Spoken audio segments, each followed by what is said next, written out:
खंजर वाली भूतनी। बहुत समय पहले की बात है। पुराने खंडहर में एक भूतनी रहती थी। वो भूतनी लोगों को डराकर मारा करती थी। उसे ये करने में बड़ा ही मजा आता था। कितने बेवकूफ होते हैं ये इंसान। डरपोक कहीं के। जरा सी फूंक मारो और हवा में फुर। भूतनी कई सालों से लोगों को डराकर मारती रही और धीरे धीरे उसकी शक्तियां कम होने लगी और अब ये कमजोर हो गई थी और किसी को भी मार नहीं पाती थी। लगता है मेरे जाने का वक्त आ गया है। मैं नहीं जाना चाहती इस दुनिया से। काला साया, शैतानों के देवता, मेरी मदद करो। भूतनी के पुकारने पर शैतानों का देवता काला साया उसके सामने आ जाता है। तो चाहे तो दुनिया की सबसे शक्तिशाली भूतनी बन सकती है। कैसे काला साया, बताओ मुझे। काला साया एक खंजर भूतनी को देता है और उसकी गर्दन पर वार करता है। ये क्या किया तुमने साया? इस खंजर पर तुम्हारा खून लग गया है। अब तुम जिस भी इंसान को इस खंजर से मारकर उसका खून पियोगी, तुम्हारी शक्तियाँ और बढ़ जाएंगी। पर याद रहे, ये खंजर तुम्हारा सर्वनाश भी कर सकता है। हाँ, मैं ये याद रखूंगी साया। तुम फिक्र मत करो। मैं इस दुनिया की सबसे शक्तिशाली भूतनी बन जाऊंगी। उसी रात अनिल नाम का एक लड़का अपने ऑफिस से घर को लौट रहा था। तभी उसे सड़क पर एक बूढ़ी औरत बैठी हुई दिखती है जो ठंड से कराह रही होती है। अरे माई, तुम यहाँ इतनी रात में क्यों बैठी हो? अरे बेटा, अब क्या बताऊं। मेरे बेटे और बहू ने मुझे यहाँ छोड़ दिया। उन्होंने कहा कि वो मुझे लेने आएंगे, पर अभी तक नहीं आए। अनिल को उस बूढ़ी औरत पर तरस आ जाता है। माई, आप मेरे घर चलो। कल मैं आपको आपके बेटे के पास छोड़ दूंगा। भला हो तेरा बेटा, चल। अनिल उस बूढ़ी औरत को अपने घर लाता है और दरवाजा बंद करता है। माई, तुम्हें भूख लगी होगी ना? तुम यहाँ बैठो, मैं कुछ बना कर लाता हूँ। बूढ़ी औरत जो झुककर खड़ी थी एकदम से सीधी खड़ी हो जाती है और एक बड़ी ही भयानक आवाज में कहती है, भूख? भूख तो लगी है बेटा, पर मैं खाना नहीं खाऊंगी। मैं पीऊंगी तेरा खून। वो औरत एक खून पीने वाली चुड़ैल बन जाती है। उसके हाथ में एक खंजर होता है। वो उस खंजर से अनिल की गर्दन पर वार करती है और उसका सारा खून पी जाती है। अब मैं बन जाऊंगी और भी शक्तिशाली। वो भूतनी अपने अगले शिकार को ढूंढने के लिए निकल जाती है। कुछ देर बाद घर में अनिल का भाई विजय उसकी लाश देखता है और रोने लगता है। ये जिसने भी किया है, मैं उससे जरूर बदला लूंगा भैया। एक के बाद एक कई मौतें होने लगी और वो खून पीने वाली चुड़ैल का कहर पूरे शहर में बढ़ गया। सभी उसे खंजर वाली चुड़ैल के नाम से जानने लगे। वो भेष बदलकर लोगों से मदद मांगती। मेरी मदद करो, मुझे मेरे घर पहुंचा दो। हाँ माँ जी, चलिए।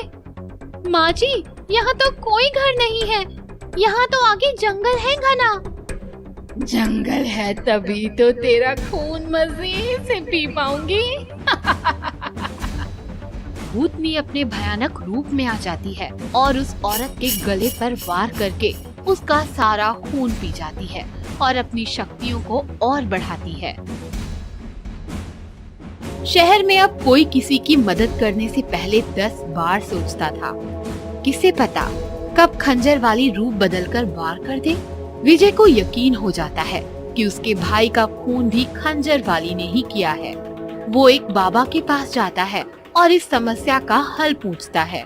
बाबा अपनी तांत्रिक विद्या से भूतनी के बारे में पता लगाते हैं। उसके जाने का वक्त आ चुका था, इसलिए इंसानों का खून पीकर अपनी शक्तियां बढ़ा रही है ताकि उसे इस दुनिया से जाना ना पड़े। बाबा, इसका कोई तो इलाज होगा। इलाज है, मैं अपनी तंत्र विद्या से उस भूतनी को यहाँ बुला सकता हूँ, पर तुम्हें उस खंजर से उस भूतनी पर वार करना होगा, क्योंकि तुम्हारे भाई का खून उसने पिया है। बाबा अपनी तांत्रिक विद्या से उस भूतनी को बुलाते हैं। क्यों रे बाबा, तू कब से इतना ज्ञानी हो गया जो मुझ जैसी शक्तिशाली भूतनी को बुलाने की हिम्मत कर ली? जानता नहीं कि मैं कौन हूँ? देख, तेरी मदद करने के लिए ही मैंने तुझे यहाँ बुलाया है। मदद? कैसी मदद? मुझे इस लड़के का मृत शरीर चाहिए जिसमें खून की एक बूंद भी ना हो। मैं तंत्र विद्या के लिए इसके शरीर का इस्तेमाल करना चाहता हूँ, इसलिए तुझे यहाँ बुलाया ताकि तू इसका सारा खून पी जाए। बहुत अच्छा काम किया बाबा तूने। आज मुझे कोई मेहनत नहीं करनी पड़ेगी। विजय आंखें बंद कर जमीन पर पड़ा होता है।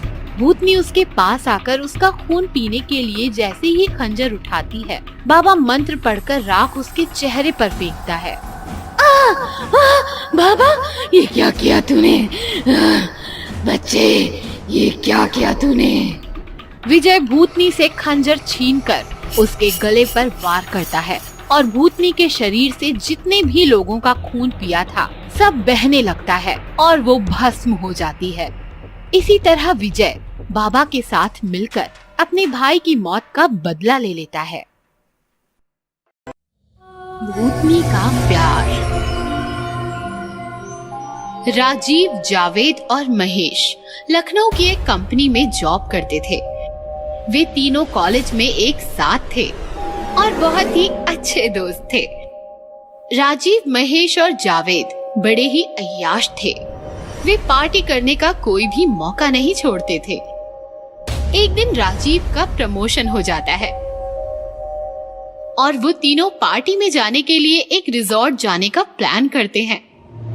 जब वो रिजॉर्ट जा रहे थे तब एक भूतनी की नजर उन पर पड़ जाती है, तो वो एक खूबसूरत लड़की का रूप लेकर उनके पीछे पीछे पार्टी में चली जाती है और राजीव पर डोरे डालने लगती है।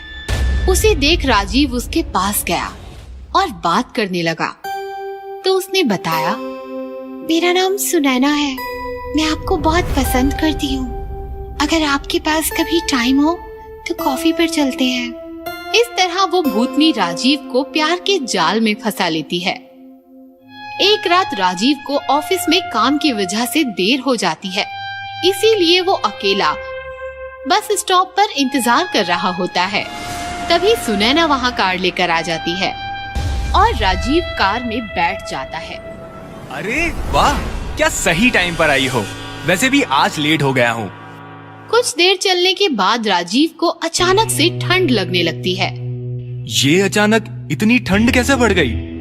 और सुनैना, गाड़ी जरा धीरे चलाओ।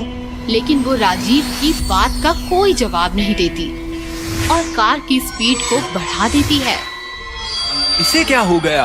और देखने के लिए राजीव जैसे ही उसके कंधे पर हाथ रखता है तो वो अचानक राजीव की तरफ घूरती है और डरावनी आवाज में कहती है, अब ये कार तुझे परलोक पहुंचा कर ही रुकेगी।